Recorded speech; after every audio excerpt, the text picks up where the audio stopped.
Hello and welcome everyone. मेरा नाम है अंकित मिश्रा और आप देख रहे हैं फैसियोला हिपैटिका। अगर मैं बात करता हूँ फैसियोला हिपैटिका को लेकर के तो प्लेटीहेल्मिन्थीज़ में जैसे कि अभी आपने टीनिया सोलियम को देखा, वैसे ही एक बहुत ही इंपॉर्टेंट और बहुत ही ख़तरनाक पैरासाइट है जिसका नाम है फैसियोला हिपैटिका। तो इस वीडियो के अंदर वो दोनों बच्चे वीडियो देख सकते हैं जो पैरासाइटोलॉजी पढ़ना चाहते हैं और जो बीएससी फर्स्ट ईयर के हैं, जो फैसियोला हिपैटिका के बारे में पूरी डिटेल जानना चाहते हैं और केवीएस टीजीटी पीजीटी के लिए तो मोस्ट इम्पॉर्टेंट है। तो सबसे पहले मैं आपको बता दूं कि देखिए फैसियोला हिपैटिका के इस वीडियो में मैं बहुत ही छोटी छोटी बारीकियों को ध्यान में रखते हुए इस वीडियो को कंप्लीट करूंगा।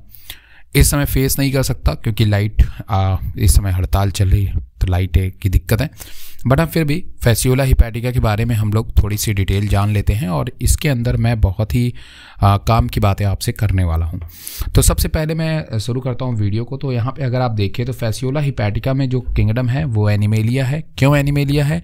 क्योंकि ये मल्टीसेलुलर होते हैं, यूकैरियोटिक होते हैं, इनमें सेल वॉल नहीं होती है और ऑर्गेन जो होते हैं वो इनमें ऑर्गेन आर इंटरनल्स। तो सारे ऑर्गेन्स जो होते हैं वो अंदर इंटरनल होते हैं।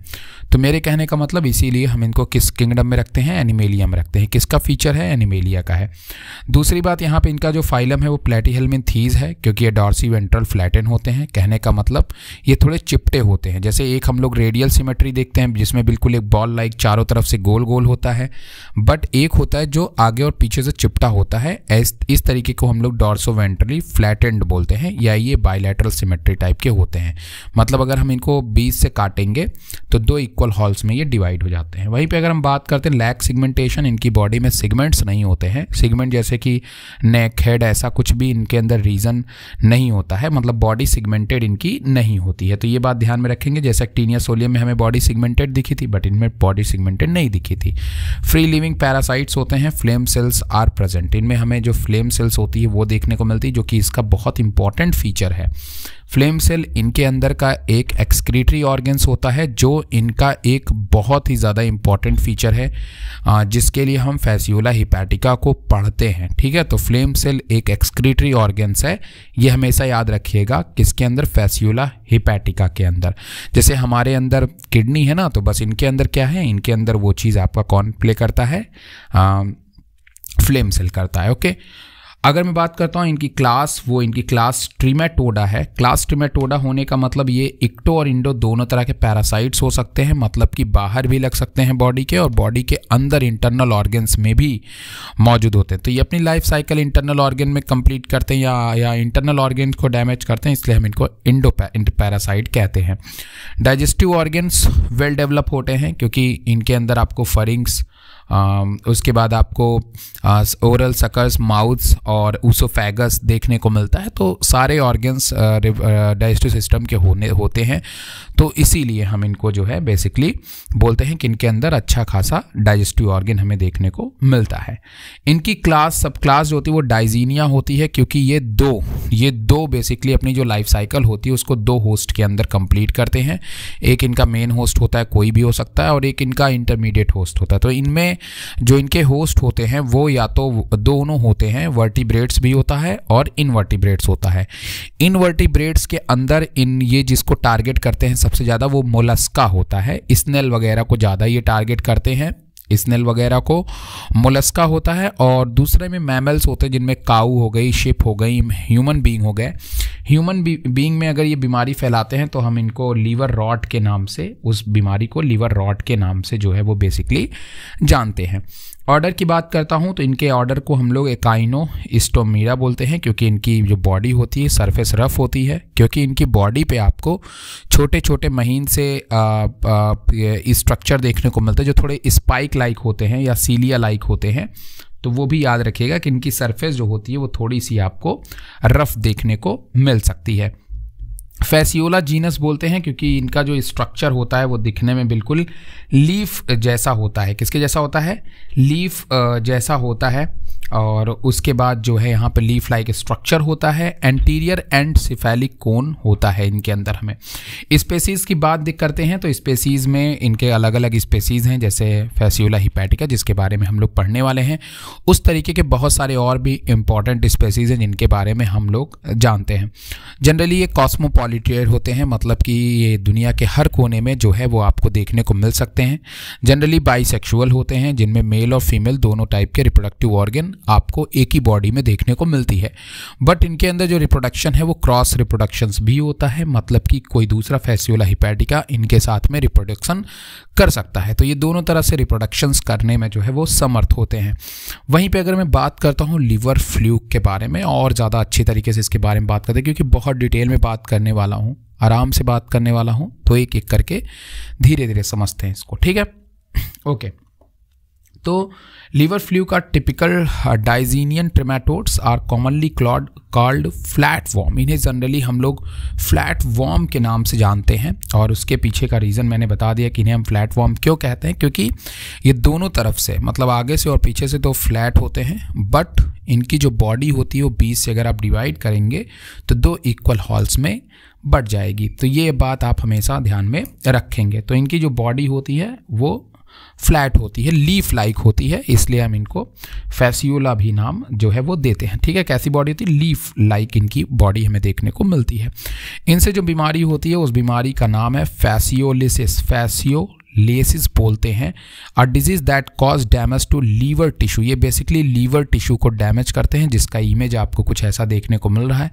ये लीवर टिश्यूज़ के अंदर एक वेसिकल्स भी फॉर्म करते हैं, एक सिस्ट बनाते हैं, साथ में इस तरीके से आप देखिए टिश्यू को ये किस तरह से डैमेज कर रहे हैं। और ये जो आपको जो देखने को मिल रहा है ये स्ट्रक्चर, तो आप फैसियोला को बहुत ही साफ क्लियरली देख सकते हैं, ठीक है। तो ये किसका स्ट्रक्चर है? ये स्ट्रक्चर है आपके फैसियोला हिपैटिका का। यहाँ पे आप देखिए तो आपको यहाँ पे भी देखने को मिल जाता है। तो फैसियोला हिपैटिका के बहुत सारे लार्वल स्टेज होते हैं, और अलग अलग लार्वा स्टेज में फैसियोला हिपैटिका अलग अलग दिखाई देता है। तो ये जितने भी आपको दिखाई दे रहे हैं ये सब आपके फैसियोला हैं, जो कि आपको लीवर टिश्यू में देखने को मिल रहा है, ठीक है। अब अगर मैं बात करता हूं तो बेसिकली ये लीवर को ज़्यादा डैमेज करते हैं, इंटेस्टाइन के रास्ते ये मूव करते हैं, बाइल को भी ये इन्फेक्ट करते हैं। बाइल जो होता है हमारा, यू नो अबाउट बाइल्स, आपको पता है, जो हम लोग जनरली देखते हैं बाइल डक्ट को, जो गाल ब्लैडर्स वगैरह वाला एरिया होते हैं वहाँ पे उस डक्ट को डैमेज करते हैं शिप के अंदर। किसके? शिप के अंदर ये ज़्यादा आपके डैमेज करते हैं। Liver fluke is an endoparasite. ये लीवर फ्लूक के नाम से जाना जाता है। कौन? Fasciola hepatica. ये जनरली इंडोपैरासाइट होता है। इसकी लाइफ साइकिल 2 होस्ट में कंप्लीट होती है। जैसा कि मैंने आपको पहले भी बताया कि ये बेसिकली अपनी लाइफ साइकिल को 2 होस्ट में कंप्लीट करते हैं। एक वर्टिब्रेट्स हो सकता है, एक इनवर्टिब्रेट्स हो सकता है।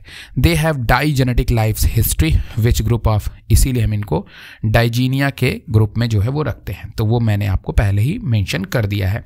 They cause serious loss of human life and domestic animal. The disease caused by the parasite is known as liver rot. इनसे जो बीमारी होती है हम उन्हें लीवर रॉट के नाम से जानते हैं। यहाँ पे बगल में आपको फैसियोला हिपैटिका का एक डायग्राम देखने को मिला, जिसके बारे में मैंने अभी तक आपको तो नहीं मेंशन किया है, बट अब यहाँ पे हम चल ही रहे हैं तो थोड़ा सा हम लोग डायग्राम के बारे में भी मेंशन कर लेते हैं।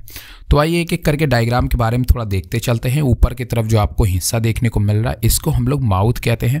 इसी को हम लोग ओरल सकर के भी नाम से जानते हैं, जो बेसिकली फूड को इनटेक करने के लिए इस्तेमाल में लाते हैं। बाकी फरिंग्स होता है, जैसे हमारे अंदर फरिंग्स होता है उसी तरह इनमें भी फरिंग्स होता है।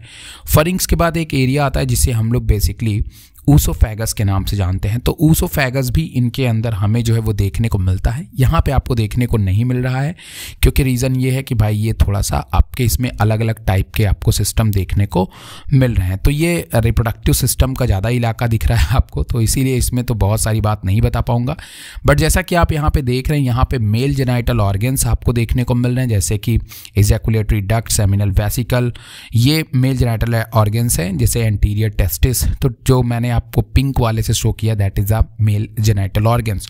वहीं पे बगल में अगर आप देखेंगे तो आपको प्रोस्टेट ग्लैंड भी देखने को मिलता है, जो कि काम आपको पता है कि बेसिकली इनका काम क्या होता है। और उसी तरीके से जैसे ह्यूमन बीइंग में प्रोस्टेट ग्लैंड फंक्शन करता है वैसा ही फंक्शन यहाँ पे भी होता है। एक बात आप हमेशा याद रखिएगा, एनिमल किंगडम को जब भी आप पढ़िएगा तो जो भी बॉडी पार्ट जो काम ह्यूमन बीइंग में आप जानते हैं क्योंकि आप ह्यूमन बीइंग का तो नॉर्मली आप हर क्लासेस में पढ़ते हैं, राइट, आप 12th में भी पढ़ लेते हैं।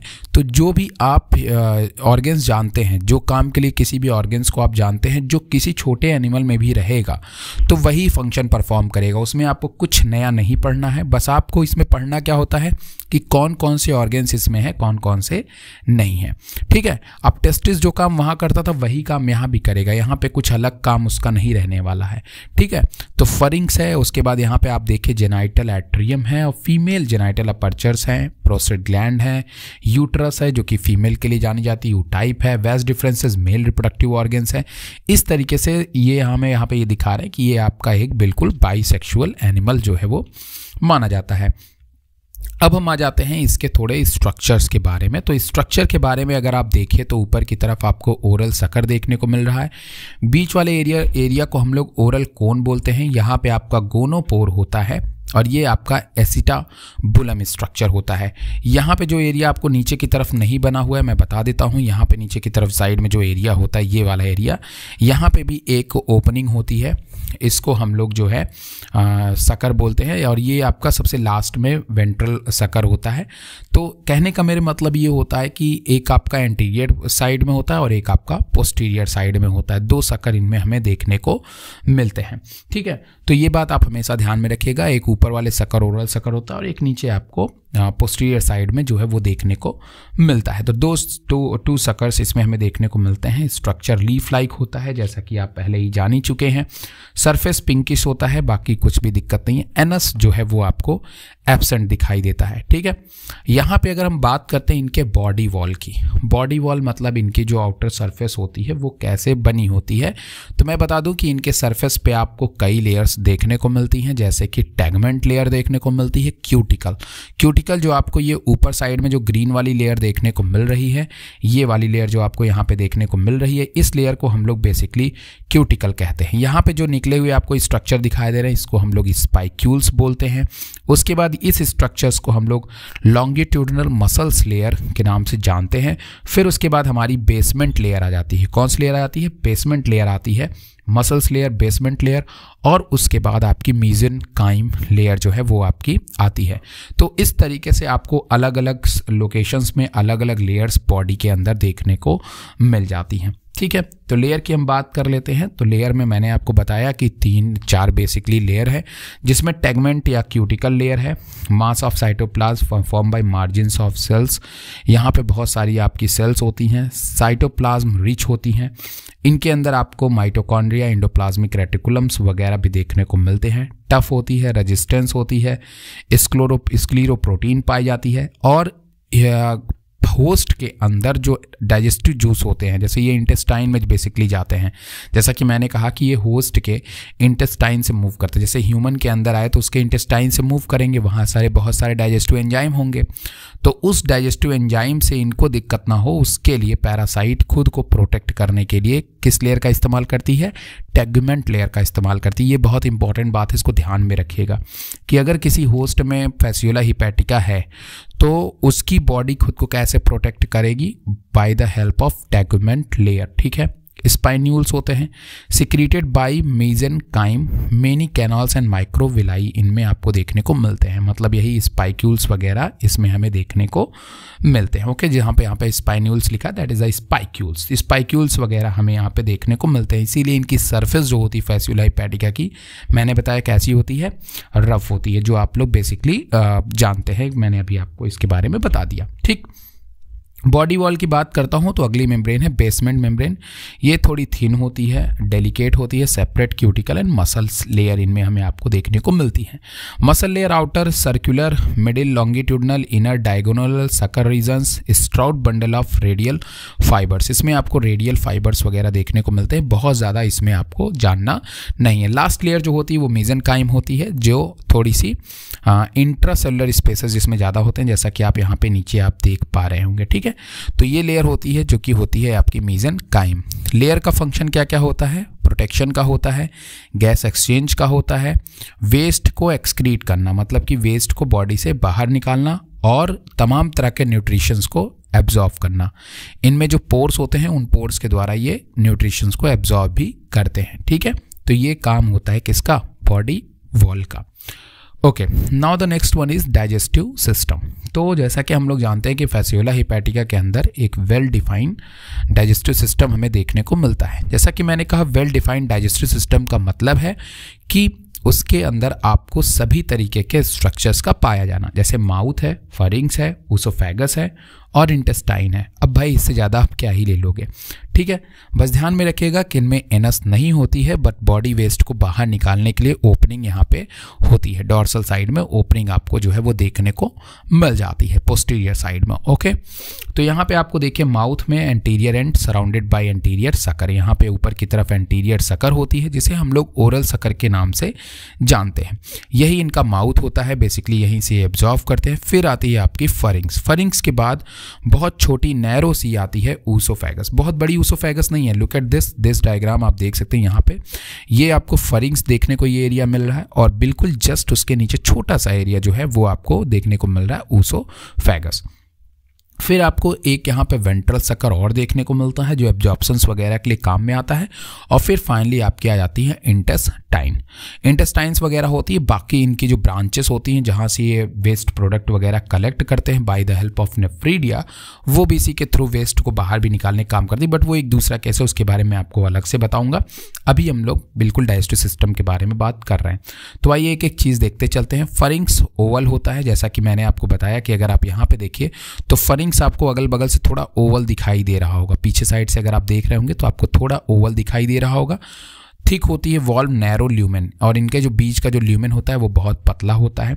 ऊसोफेगस की बात करूं तो छोटी होती है और इनका भी ल्यूमेन पतला होता है, जो कि इंटेस्टाइन को और फरिंग्स को जोड़ने का काम करते हैं। ठीक है, देखिए फरिंग्स को और इंटेस्टाइन को जोड़ने का काम करते हैं। सिंगल लेयर एपिथेलियल सेल इसमें हमें देखने को मिलती है। इंटेस्टाइन की बात करते हैं तो आपकी जो इंटेस्टाइन है उनमें दो ब्रांचेस होती हैं। लेफ्ट तरफ वाली branches that is a left, that is a right branches. तो दो डिफरेंट आपको यहाँ पे ब्रांचेस देखने को मिलती हैं। यहाँ पे अगर आप देखें तो ये जो आपको इलाका देखने को मिल रहा है पूरा का पूरा, दैट इज अ इंटेस्टाइन। ये सब क्या है, आपकी इंटेस्टाइन है। इधर आपको एक अलग इंटेस्टाइन देखने को मिल रही है और इधर साइड में आपको अलग इंटेस्टाइन जो है वो देखने को मिल रही हैं। ये आपकी होती है इंटेस्टाइन। तो यहाँ पे आपको एक लेफ्ट इंटेस्टाइन देखने को मिल रही और एक आपको राइट इंटेस्टाइन देखने को मिल रही। इससे आपको कोई भी लेना देना नहीं है, ये क्या है इससे कोई मतलब आपको नहीं है।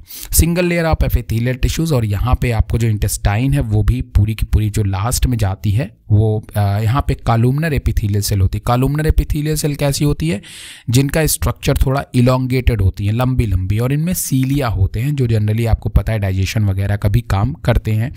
और इंडोडर्म से ये बनी होती हैं। किससे अराइज होती हैं, इंडोडर्म से होती हैं। इंडोडर्म क्या होती है, that is a germ layer, जिसको आप कभी अगर आप एनिमल किंगडम पढ़ते हैं तो एनिमल किंगडम में आप इंडोडर्म इक्टोडर्म के बारे में जानते हैं। पोस्टीरियर एंड पे ब्लाइंडली टर्मिनेटेड, पोस्टीरियर पे दोनों अगर आप देखें तो यहाँ से अलग होती हैं। यहाँ पे तो दोनों जुड़ी होती हैं, देखिए यहाँ पे तो दोनों एंड जुड़े होते हैं, लेकिन नीचे पोस्टीरियर साइड में आते आते दोनों अलग होते हैं, टर्मिनेटेड होते हैं, मतलब अलग होते हैं, आपस में जुड़े हुए नहीं होते हैं। तो ये आपको यहाँ पे ध्यान में रखनी है। इज दैट क्लियर, इसमें कोई प्रॉब्लम आपको? Okay, now the next one is that diverticula. Diverticula irregular branches, median diverticula short, lateral diverticula long, no anus. इनके अंदर आपको जो डाइवर्टिकुला देखने को मिल रहे हैं, इनके अंदर जो आपको बेसिकली जो पोर होते हैं, बॉडी में जो पोर होते हैं वो इरेगुलर ब्रांचेस होती है। कोई रेगुलर ब्रांचेस इनमें हमें देखने को नहीं मिलती हैं और इनके अंदर आपको एनस भी देखने को नहीं मिलता है। तो नेक्स्ट ये हो गया हमारा डाइजेस्टिव सिस्टम, जिसके बारे में मैंने आपको बताया। इंटेस्टाइन हो गया, फरिंग्स हो गया, माउथ हो गया। Now the next one is that, अब जो मैं नेक्स्ट चीज़ आपको बताने वाला हूँ उसके बारे में भी आइए हम लोग बात कर लेते हैं। तो नेक्स्ट है आपका फैसियोला हिपैटिका में डाइजेस्टिव सिस्टम। एक बार यहाँ पे भी आप देख लीजिए ये क्या क्या चीज़ें हैं। तो यहाँ पे देख लेते हैं कि attach to the wall of bile duct, sucker food, lymph, bile and tissue piece through oral sucker and muscular pharynx. यहाँ पे जो वॉल होता है बाइल डक्ट का, क्योंकि जनरली ये किससे अटैच होते हैं, ये फैसियोला हिपैटिका जनरली होस्ट के अंदर बाइल डक्ट से अटैच होते हैं। और ये क्या करते हैं कि उसी बाइल डक्ट से, मतलब होस्ट से, अपने फूड को क्या करते हैं, सक करते हैं। फूड को सक करते हैं, होस्ट के लिम्फ को सक करते हैं, बाइल जूस को सक करते हैं, टिश्यू के पीसेस को सक करते हैं। किसके थ्रू, ओरल सकर के थ्रू और मस्कुलर फरिंग्स के थ्रू। इसके थ्रू ये चीज़ों को क्या करते हैं, सक करते हैं। किससे, होस्ट से। वहाँ पे मैंने स्ट्रक्चर्स बताया, अब मैं आपको तरीका बता रहा हूँ, ठीक है।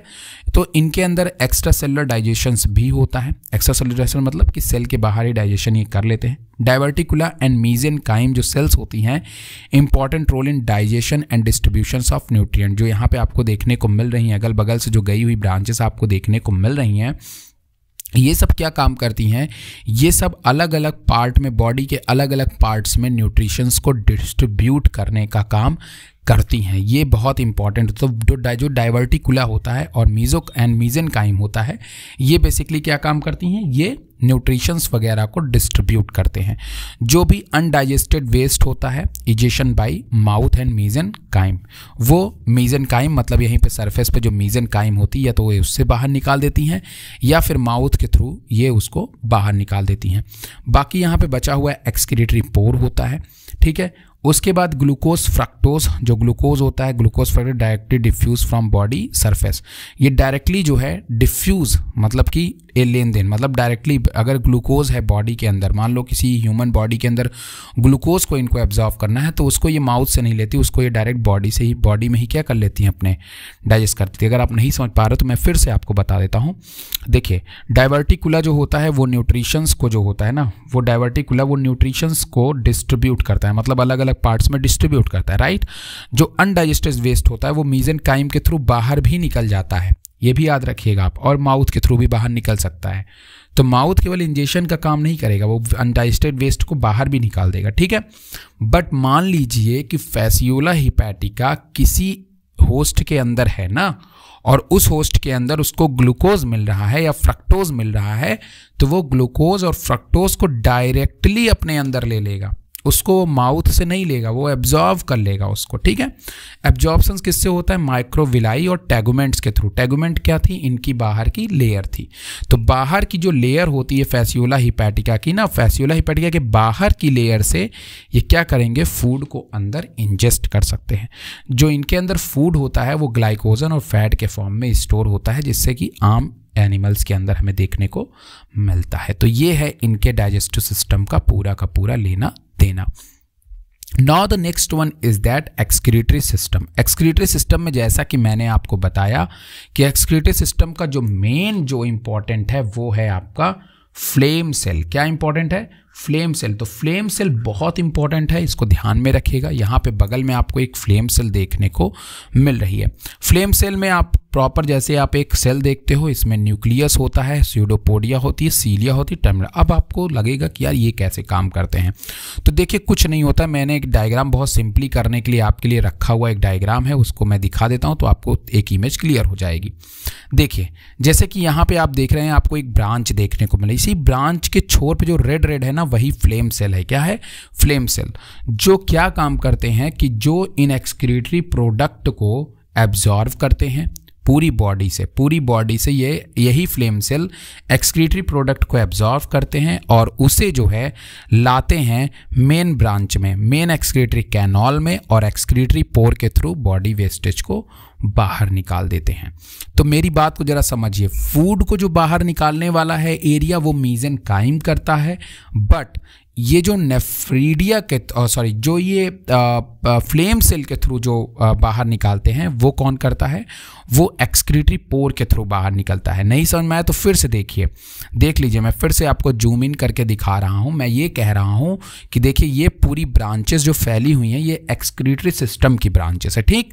एक्सक्रीटरी सिस्टम मतलब बॉडी वेस्ट को कलेक्ट कर रहे हैं, ठीक है ना। जैसे आपकी बॉडी में वेन्स वगैरह होती हैं या लिम्फ वगैरह का सिस्टम होता है, वैसे ही इनकी बॉडी में एक्सक्रीटरी सिस्टम का पूरा एरिया फैला हुआ है। और इसके छोर पे कौन होता है, इसके छोर पे होती है आपकी फ्लेम सेल ना, बिल्कुल जो रेड वाला है ना। और यही फ्लेम सेल यहाँ से वेस्ट प्रोडक्ट को सेल से एब्जॉर्व करेगी और फिर ला करके लाएगी उसको मेन ब्रांच में, और मेन ब्रांच से ये उसके बाद इसको लाएगी एक्सक्रीटरी पोर के थ्रू बाहर निकाल देगी। तो ये है इनके अंदर एक्सक्रीशन की प्रोसेस। और सिंपली समझना है तो देखिए यहाँ पे मैंने आपको और सिंपली बताया है। इसी ब्रांच को देखो, इसी ब्रांच को हमने जूम कर दिया है, और जूम कर दिया है तो देखिए बगल बगल में आपको फ्लेम सेल देखने को मिल रही हैं। ये देखिए फ्लेम सेल आपको देखने को मिल रही हैं। ये फ्लेम सेल में क्या होगा कि यहाँ से एब्जॉर्व करेगा, एब्जॉर्व करने के बाद इस ट्यूब्स के थ्रू ये कहाँ ला देगा, इसको मेन ब्रांच में ला देगा। Is that clear? बात बिल्कुल समझ में आ गई आपको? तो बहुत सिंपली मैंने आपको चीज़ें क्लियर कर दी। तो बगल में आप डायग्राम देख के बना भी सकते हैं, कोई दिक्कत की बात नहीं है। फ्लिकरिंग मूवमेंट, ये थोड़ा सा फ्लिकरिंग मूवमेंट करते हैं क्योंकि इनमें सीलिया वगैरह होती है। Main irregular bulb like structure होता है। अब इनके स्ट्रक्चर्स के बारे वगैरह में आपको जानने की कोई ज़रूरत नहीं है, आप इसको समझ चुके हो, ठीक है। तो ये रहा फ्लेम सेल और ये रहा इसका एक्सक्रीटरी सिस्टम, ठीक। Is that clear? Excretory product जरा सा लिए क्या क्या चीज़ें बाहर निकालते हैं, ये इंपॉर्टेंट है। ये फैटी एसिड को बाहर निकालते हैं, ये कार्बन डाइऑक्साइड को बाहर निकालते हैं, और साथ में अमोनिया को भी बाहर निकालते हैं। और केवल flame cell from mesenchyme diffuse into flame cell. जो भी वेस्ट प्रोडक्ट्स होते हैं वो मेसेनकाइम के through flame cell from mesenchyme diffuse into flame cell from mesenchyme से फ्लेम सेल के अंदर आते हैं। Cilia moves excretory fluid through various duct, वो उसको अलग अलग डक्ट में ट्रांसफर करती है। फिर उसके बाद वो जाती है एक्सक्रीटरी पोर के पास में, और एक्सक्रीटरी पोर के बाद वो आपकी बाहर निकाल दी जाती है, ठीक है। तो एक्सक्रीटरी पोर के पास, एक्सक्रीटरी पोर बाद फिर वो बाहर हो जाती है। टेगुमेंट एक्सक्रीट सम नाइट्रोजन वेस्ट, साथ में इनकी जो आउटर लेयर होती है वो भी कुछ नाइट्रोजनस वेस्ट को बाहर निकालते हैं। Is that clear? Now the next one. अब बात करते हैं यहाँ पे रिप्रोडक्टिव सिस्टम की। तो सबसे पहले अगर मैं आपको बता दूं कि फीमेल रिप्रोडक्टिव सिस्टम और मेल रिप्रोडक्टिव सिस्टम में दोनों देखने को मिलता है फैसियोला हिपैटिका के अंदर। तो यहाँ पे आप ये जान लीजिए कि ये हर्माफ्रोडाइट एनिमल होता है, एक बाइसेक्सुअल एनिमल होता है, और इसको थोड़ा सा समझने वाली चीज़ है। बट यहाँ पे आप ध्यान में रखिएगा कि कुछ स्ट्रक्चर्स थोड़े नए हैं, बट जितने भी अदर स्ट्रक्चर्स हैं जैसे वैस डिफरेंसेस, सेमिनल वेसिकल, अगर आपने इनके पहले बारे में इनके नाम सुना हुआ है तो वो वही फंक्शन परफॉर्म करते हैं जो फंक्शन परफॉर्म ये ह्यूमंस के अंदर किया करते हैं। तो अगर मैं फैसियोला हिपैटिका के बारे में बात करता हूँ, हर्माफ्रोडाइट होते हैं। इनमें आपको टेस्टिस दो देखने को मिलते हैं, एक पोस्टीरियर में होता है और एक आपको जो है वो मिडल में देखने को मिलता है। तो यहाँ पे अगर आप टेस्टिस को लेकर के जाइए तो टेस्टिस आपको देखने को मिल जाते हैं पेयर्स में, ठीक। याद रखिएगा इसको, आप भूलिएगा नहीं, क्योंकि इसमें जो है वो आपको मेल रिप्रोडक्टिव ऑर्गन थोड़ा ज़्यादा देखने को मिल रहा है। इसीलिए अगर आपको टेस्टिस के बारे में देखना है तो उसके लिए आप जो है नॉर्मली इस डायग्राम को प्रीफर कर सकते हैं। मैं बता दे रहा हूँ आपको, यहाँ पे आप ये डायग्राम देख लीजिए। तो यहाँ पे आपको टेस्टिस जो है वो देखने को मिल जा रहे हैं। ये आपको जो देखने को मिल रहा है ये आपका क्या है, टेस्टिस है, ठीक है। इस टेस्टिस को हम लोग पोस्टीरियर टेस्टिस बोलते हैं, और कुछ आपके मिडिल में एंटीरियर टेस्टिस भी जो है वो देखने को मिलते हैं। तो ये आपके टेस्टिस होते हैं। टेस्टिस के बाद जैसा कि मैंने बताया कि ये टेस्टिस के बाद ये वैस डिफरेंसेस होते हैं जहाँ पे स्पर्म बनते हैं, और वैस डिफरेंसेस के थ्रू स्पर्म मूव करते हैं। और फिर आगे आपकी होती है सेमिनल वेसिकल, प्रोस्टेट ग्लैंड और इजैकुलेटरी डक्ट। तो वो यहाँ पे आपको देखने को मिल जाती हैं, ठीक। अब मैं फिर से इसी पे लौटता हूँ आपके सामने। ओके, तो हम लोग आ गए। ओके, तो नेक्स्ट वन इज दैट जब टेस्टिस के बाद जो स्पर्म होती है वो फाइनली जब सेमिनल वेसिकल से होते हुए वो इजैकुलेटरी डक्ट, अब देखिए यहाँ पे आप देखिए, ध्यान दीजिए, यहाँ से जैसे ये वाली जो डक्ट आप देख रहे हैं ये वैस डिफरेंस है। क्या है वैस डिफरेंस? ये वाली ना। अब ये वैस डिफरेंस से होता हुआ ये आया सेमिनल वेसिकल में, और सेमिनल वेसिकल के बाद में इजैकुलेटरी डक्ट से होते हुए स्पर्म जो है फिर पहुँचा साइरस में पहुंचा। साइरस में पहुंचने के बाद फिर ये पहुंच गया इस एरिया में जहां पे हम बोलते हैं मेल जेनाइटल पोर, और इकट्ठा हो गया आपका जेनाइटल एट्रियम में। तो जेनाइटल एट्रियम और फिर जेनाइटल पोर। मेरी बात फिर से समझिए, मैंने आपको क्या बताया कि स्पर्म नीचे टेस्टिस में बना, टेस्टिस यहाँ मेंशन नहीं किया गया है, बट टेस्टिस में बना स्पर्म, और फिर वैस डिफरेंस या स्पर्म डक्ट के थ्रू होते हुए ये पहुंच गया सेमिनल वेसिकल। प्रोस्टेट ग्लैंड भी यहीं होती है। सेमिनल वेसिकल के बाद फिर ये पहुंचा इजैकुलेटरी डक्ट, और इजैकुलेटरी डक्ट के पास पहुंचा साइरस, और साइरस के बाद ये गया जेनाइटल एट्रियम में कलेक्ट हो गया, ठीक। इतनी बात आपको समझ में आई। अब इसके बाद आपको कोई दिक्कत नहीं लेनी है। तो ये साइकिल आपको याद रखना है, टेस्टिस, वैस डिफरेंस, फिर सेमिनल वेसिकल, फिर एजैकुलेटरी डक्ट, फिर साइरस, फिर जेनिटल एट्रम। तो यही चीज़ आपको याद रखनी है हमेशा। नंबर 1 आपका क्या है? नंबर 1 आपका है सेमिनल स्पर्म डक्ट, या इसी को आप बोलते हैं वैस डिफरेंस। इसके नीचे क्या होती है? इसके नीचे आपकी होती हैं टेस्टिस। इस तरीके से आपकी टेस्टिस वगैरह होती है, एंटीरियर एंड पोस्टीरियर। ठीक, नंबर 1 हो गया आपका ये, नंबर 1। नंबर 2 हो गया आपका सेमिनल वेसिकल ले लो, ठीक है। नंबर 2 सेमिनल वेसिकल, नंबर 3 आप इजैकुलेटरी डक्ट ले लो, नंबर 4 साइरस ले लो, साइरस, और नंबर 5 जेनिटल एट्रम, फिर मेल जेनिटल पोर्स। ठीक, तो कहने का मतलब ये है कि अगर मान लो जैसे ये तो अपने से हो रहा है, जैसे मान लो कि भाई बाइसेक्सुअल है तो अपने से भी हो जाएगा। तो एक तो प्रोसेस ये है, अगर मान लो कोई बाहर से रिप्रोडक्शन कर रहा है तो वो भी पॉसिबल हो सकता है, ठीक है। तो यहाँ पे अब हम लोग बात करते हैं, next one is that female reproductive system की। तो फीमेल पूरा बना हुआ है, ठीक है। फीमेल को बहुत ध्यान से देखेंगे, फीमेल थोड़ा सा एडवांस है यहाँ पे। तो फीमेल रिप्रोडक्टिव सिस्टम में ओवरी, ओविडक्ट, ओवम के रास्ते बता रहे हैं ये।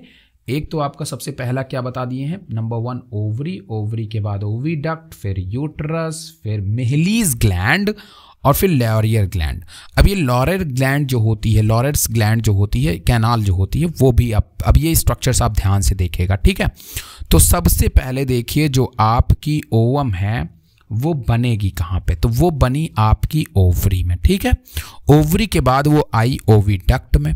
देखिए ध्यान से देखते रहिएगा।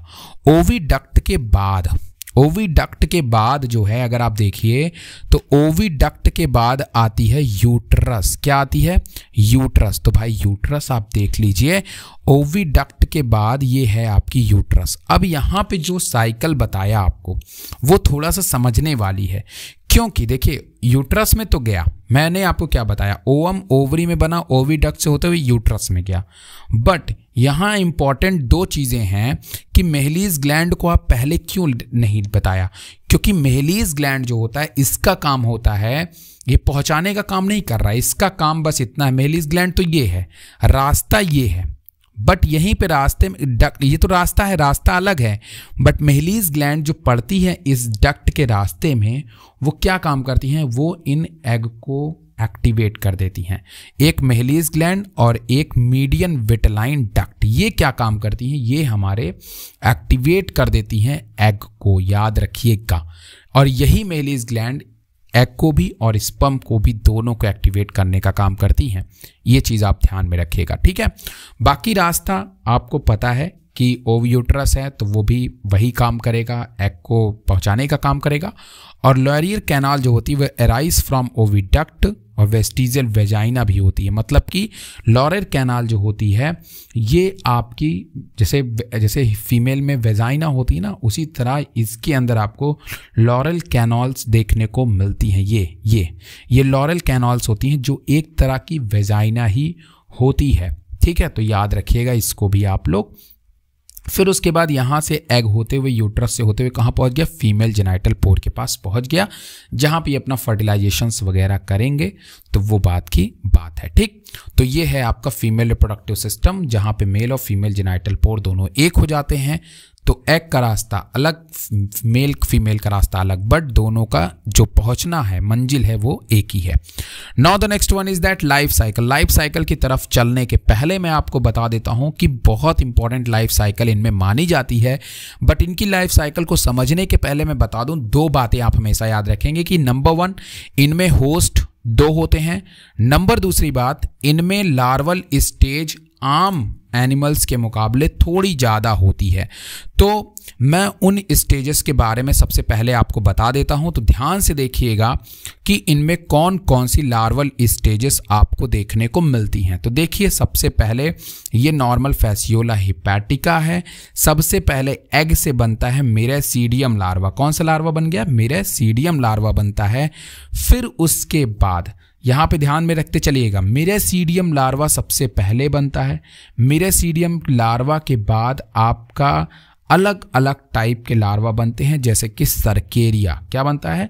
सर्केरियाई बनते हैं, ठीक है। तो यहाँ पे आपके सामने अलग अलग हैं। जैसे मिरेसीडियम, मिरेसीडियम के बाद आपके स्पोरोसिस्ट, माफ करिएगा, मिरेसीडियम के बाद स्पोरोसिस्ट और स्पोरोसिस्ट के बाद रेडियाई और रेडियाई के बाद सर्केरियाई और फिर उसके बाद मेटासर्केरियाई। तो टोटल मैंने कितनी स्टेज आपको बताया? 4 स्टेज। कौन कौन सा? मिरेसीडिया, स्पोरोसिस्ट, रेडियाई और सर्केरियाई और मेटासर्केरियाई। तो ये 4 स्टेजेस आपको, 5 स्टेजेस आपको याद में रखने हैं। सबसे पहले कौन बनता है? मिरेसीडिया लार्वा, फिर कौन बनता है? स्पोरोसिस्ट, फिर कौन बनता है? रेडियाई, फिर कौन बनता है? सर्केरियाई और फिर फाइनली जाके बनता है आपका मेटासर्केरियाई। यहाँ पे भी आप देख सकते हैं, मैंने पूरी तरह से आपको बताने की कोशिश की है। यहाँ पे भी आप देखिए मिरेसीडिया लार्वा और फिर उसके बाद आपका स्पोरोसिस्ट लार्वा, फिर उसके बाद रेडिया लार्वा, फिर सर्केरिया और फिर मेटासर्केरिया, और मेटासर्केरिया से ही बनते हैं फैसियोला हिपैटिका। अब बोलोगे सर ये तो समझ में आ गया, बट याद रखिएगा कि ये जो पूरे के पूरे स्टेजेस हैं ये आपको अलग अलग होस्ट के अंदर अलग अलग जगह पे देखने को मिल सकते हैं। जैसे यहाँ पे देखिए मैंने बताने की कोशिश की हुई है, बगल में अगर आप देखेंगे तो भी मैंने बताने की कोशिश की हुई है। यहाँ पे देखिए फैसियोला हिपैटिका है। अब इसके अंदर जब फीसस के थ्रू ये गिरेगा तो मिरेसीडिया लार्वा बनेगा। उस मिरेसीडिया लार्वा को जब ये स्पोरोसिस्ट लार्वा में कन्वर्ट होगा, तब जब ये कोई स्नेल द्वारा इंजेस्ट कर दिया जाएगा, गंदे पानी के थ्रू या कुछ भी के थ्रू ये चला जाएगा स्नेल में। स्नेल के अंदर इनकी लाइफ साइकिल चलेगी, रेडिया, फिर सर्केरिया। सर्केरिया लार्वा जब निकलेंगे तो सर्केरिया लार्वा बनाएंगे सिस्ट, और जब फिर कोई घास खाएगा तो फिर उनके अंदर ये चला जाएगा। तो ये इनकी एक लार्वल स्टेज भर केवल है। मैंने इसको और सिंपली किया हुआ है, तो आराम से आप इस एनिमेशंस को देखिए, मैं आपको बता रहा हूं। तो देखते चलिए, धीरे धीरे मैं आपको एक एक स्टेप बताता चलता हूं।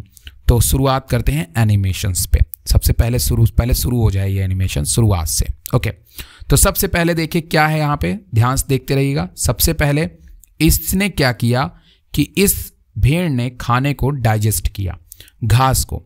जब इसने घास को खाया तो दैट इज अ मेटासर्केरियाई लार्वा, मतलब कि हमारे लार्वा की सबसे आखिरी स्टेज, जिसमें ये लार्वा जो होते हैं फैसियोला हिपैटिका जो होते हैं वो सिस्ट के फॉर्म में होते हैं, अभी पूरे डेवलप नहीं होते हैं। अब मेटासर्केरिया से वो क्या बनेंगे? फैसियोला हिपैटिका बनेंगे ना। तो मेटासर्केरिया किसने खा लिया? ग्रास के थ्रू चला गया शिप के अंदर।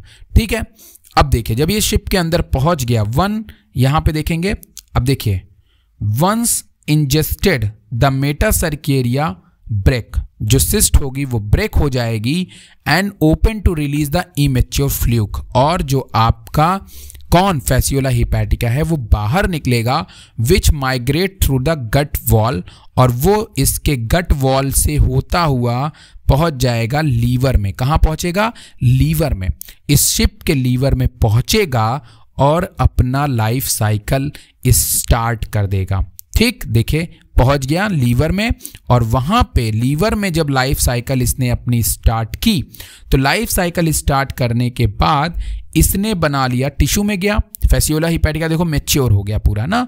Immature fluke tunnel through liver tissue and enter the small bile duct, और यहीं पे जो बाइल डक्ट होती वहां पे पहुंचा। वहां पे पहुंचने के बाद इसने आपको पूरा का पूरा मेंटेन कर दिया। मेंटेन करने के बाद जब इसने रिप्रोडक्शंस किया, तो रिप्रोडक्शंस के बाद इसने जो एग था उसको रिलीज कर दिया फीसस के थ्रू, इंटेस्टाइन के थ्रू ये आया फीसस के थ्रू, और फीसस के थ्रू ये ग्राउंड में आ गया ये एग। अब ये जो एग है ये ग्राउंड में ही क्या काम करेगा? अपनी लगातार ग्रोथ करेगा, और इसी एग से हमारा पहला लार्वा बनता है जिसका नाम है मिरेसीडिया लार्वा। क्या नाम है? मिरेसीडिया लार्वा। और यही मिरेसीडिया लार्वा कोई मड स्नेल के थ्रू या किसी मोलस्कस के थ्रू इंजेस्ट कर लिया जाएगा। तो लुक एट दिस, लिखा भी हुआ है एग हैच, और यही मिरेसीडिया लार्वा जो है जब इंजेस्ट कर लिया जाएगा किसी स्नेल के थ्रू, तो इसके अंदर देखो लिखा within the snail host miracidium multiply several times develop into cercariae. तो स्पोरोसिस्ट, रेडियाई, और फाइनली ये कन्वर्ट हो जाएंगे किसमें? सर्केरियाई में। तो जो बीच की स्टेज है वो किसमें चलेंगी? वो चलेंगी स्नेल के अंदर। मिरेसीडिया से सर्केरिया के बीच की जो लाइफ साइकिल है वो किसके अंदर चलेगी, वो चलेगी स्नेल के अंदर, ठीक है। और each individual miracidium can result in 100 of cercariae, इन्हीं के अंदर ये सर्केरियाई डेवलप करेंगे और 100 से ज़्यादा सर्केरियाई देंगे। अभी मैं आपको दिखा दूंगा, ठीक है। मिरेसीडियम के अंदर ये सर्केरियाई डेवलप कर रहे हैं, ध्यान में रखिएगा।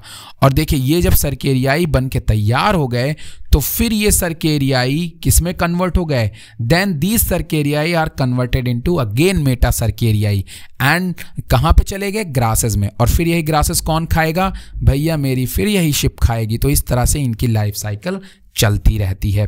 तो इस लाइफ साइकिल से आपने क्या सीखा, इस लाइफ साइकिल से सर हमने बस इतना सीखा कि सबसे पहले हमारी शिप ने ग्रासेस को खाया, मेटा सर्केरियाई था जिसमें, जो कि गया आपके इंटेस्टाइन में, स्टमक इंटेस्टाइन से थ्रू पहुंचा लीवर में, जहां पे मेटा सर्केरियाई ब्रेक होकर के कंप्लीट फैसियोला हिपैटिका बन गए। और फिर ये फैसियोला हिपैटिका रिप्रोडक्शन किया, एग बनाया, प्रोड्यूस किया, और फिर उसके बाद स्नेल के थ्रू ये इंजेस्ट कर लिए गए एग, और ये बन गए मिरेसीडियम लार्वा। मिरेसीडियम लार्वा का डेवलपमेंट हुआ स्पोरोसिस्ट, फिर रेडियाई, और फिर फाइनली सर्केरियाई में।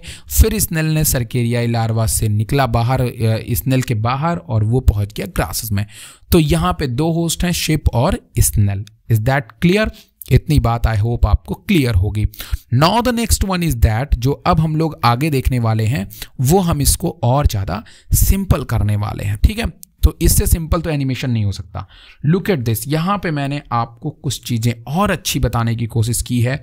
जैसे कि देखिए, meta cercariae ingested along with water cress, मतलब मान लो किसी भी ग्रास के थ्रू इसके अंदर आ गया, और फिर स्मॉल इंटेस्टाइन के थ्रू मेटा सर्केरियाई ब्रेक हुआ, वो बन गया Fasciola hepatica, adult Fasciola hepatica बन गया।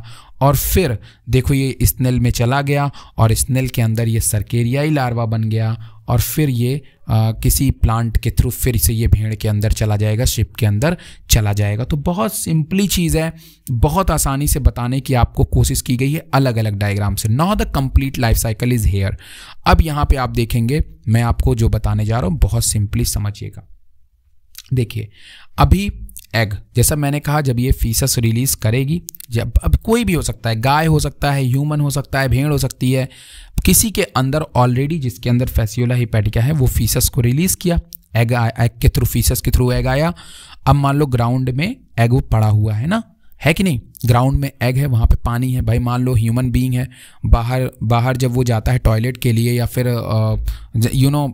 गंदे पानी से वो जब वॉश करता है, तो फिर क्या होता है कि वो गंदे पानी में फिशेस जो वो एक्सक्रीट करता है, तो वहाँ पे वो एग वगैरह होती है ना, उसी में स्नेल वगैरह होती हैं, वो इसको कंज्यूम कर लेती हैं। तो उनके अंदर डेवलपमेंट होता है मिरेसीडियम लार्वा का, और मिरेसीडियम लार्वा जब अंदर एंटर करता है स्नेल के, तो स्नेल के अंदर मिरेसीडियम लार्वा डेवलप करता है पहले स्पोरोसिस्ट में, फिर रेडियाई में, और फिर सर्केरियाई में। फिर ये सर्केरियाई बाहर आ जाता है, और बाहर निकल के फिर पानी में अगल बगल पेड़ों में जाता है, जो वही आदमी फिर गया, वहीं से उठाया पानी को, कंज्यूम कर लिया, या कहीं से गाय वाय उसको पीने चली गई, तो वो इनके अंदर चला जाता है गंदे पानी से, और फिर ये बीमार हो जाती हैं। तो बहुत सिंपली लाइफ साइकिल थी। होप आपको फैसियोला हिपैटिका का ये वीडियो पसंद आया होगा। पसंद है वीडियो को लाइक करिएगा, सब्सक्राइब कर लीजिए चैनल को। Thank you very much.